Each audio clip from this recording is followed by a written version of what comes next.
Ayan, samang tama yung pagbalik ng ninakaw na ibon natin. Paparis natin sa tatay ni Stabor. Bagay ba sila mga Lodi? Comment down below. Siguro kung nakakapagsalita man tong ibon na to, kung sino nagnakaw sa kanya, kung saan siya dinala, malalaman sana natin kung nagsasalita lang to.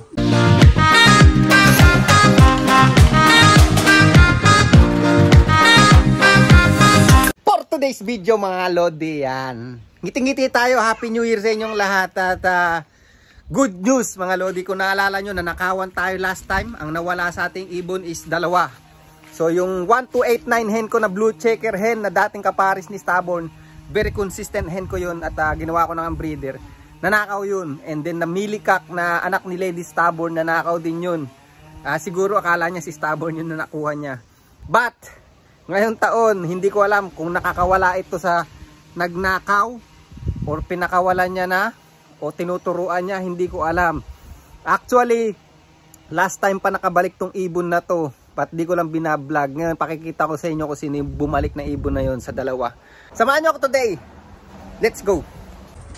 Ayan mga Lodi, kung nakikita niya yung blue checker hen na yan na nasa kaliwa, ayan, bumalik siya. So parang weeks na siyang bumalik dito, hindi ko lang binablog. Ayoko na nga sana i-vlog dahil naiirita ako. At naitutuwa din naman ako na nakabalik siya. At tamang-tama yung balik niya. Ipaparis natin siya ngayon sa tatay ni Stabor. Ayan Ayan ang tatay ni Stabor niya, Milikak 5 na yan mga Lodi. So si 1289 hen is napakagaling na hen nito mga Lodi. Pang long distance ko to Ito sana yung mga napipisil ko sana ng pang natin 1,200. Tamang-tama pa rin naman next year kung makukondisyon natin na maganda. But ngayon, ibibreed natin siya sa tatay ni Stabor na yan. Ayan, samang-tama yung pagbalik ng ninakaw na ibon natin. Paparis natin sa tatay ni Stabor. Bagay ba sila mga Lodi?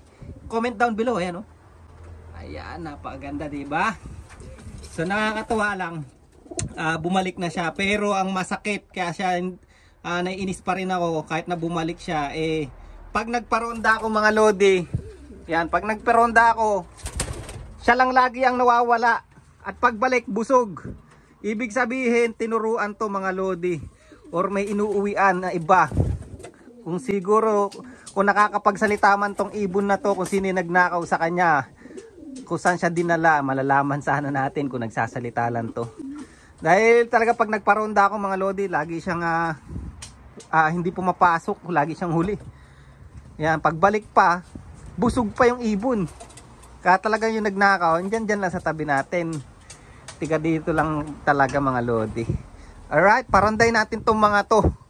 Ayan So ang gaganda na nila mga Lodi, yung mga first class natin, nagmoult na. But this coming by April, May, magpupuli molt na yung mga yan. At hindi ko alam kung makakapaglaro tayo ng young bird season. Tingnan na lang natin kasi sobrang busy natin. Yan. So subscribe pala kayo mga Lodi or mag-follow kayo dun sa marang awa nyo na. Nagmamakaawa na ako sa inyo. Yan, dun sa Team Uno. Sa YouTube and Facebook page yan mga Lodi. Thank you very much. Paronday na natin sila. Happy New Year to all. Alright. Ayan, paronday natin sila mga Lodi. Nang makapagkayod tayo dun sa loob. Alright. Let's go. Mga par. Ayan mga par yung dilaw ayaw talaga rumonda Alright. Yun. Ganun sana. Yun Alright. Ayan sila mga Lodi Okay, go.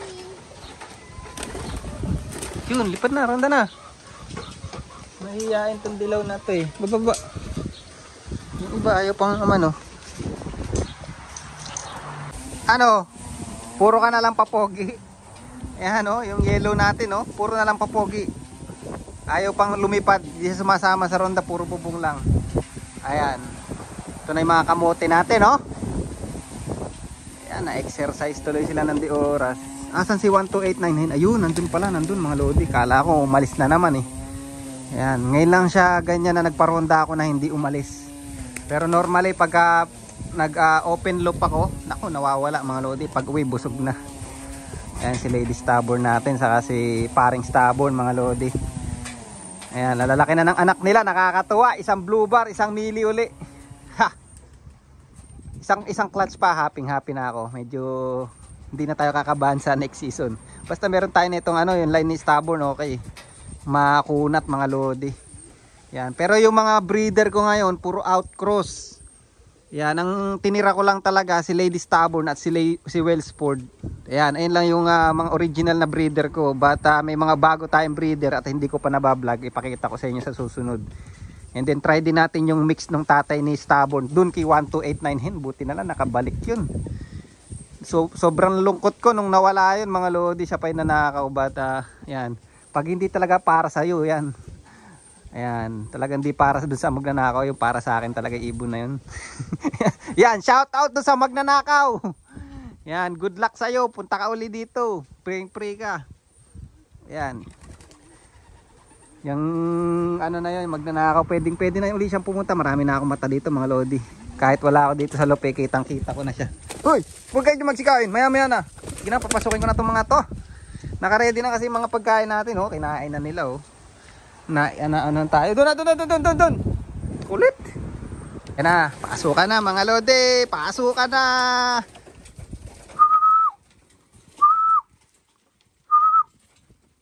Doon. Ito, tigas ng ulo to. Sampu pa rin. Doon. Yan, oh. Tama ba? Nandiyan ba si 1289 hen? Ito. Yan. Buti, umuwi ka na.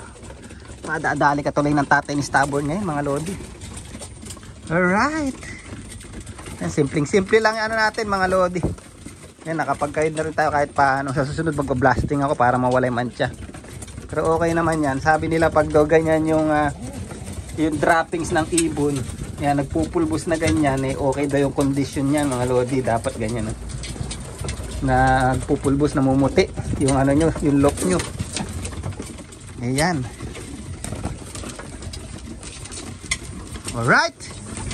So dito ko na lang i-air yung vlog natin mga lodi. Maraming salamat ulit sa inyo. Happy New Year.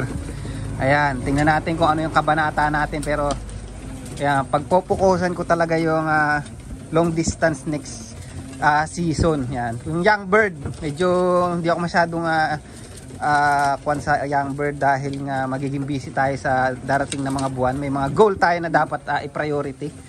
Yan, nood kayo ng vlog namin, yung family vlog namin para malaman nyo kung ano yung mga priority natin na sinasabi ko na yon sa goal namin dito sa buhay dito sa New Zealand. Yan. Yan, Happy New Year. Maraming salamat at yan, mabuhay kayo hanggat gusto nyo mga lodi.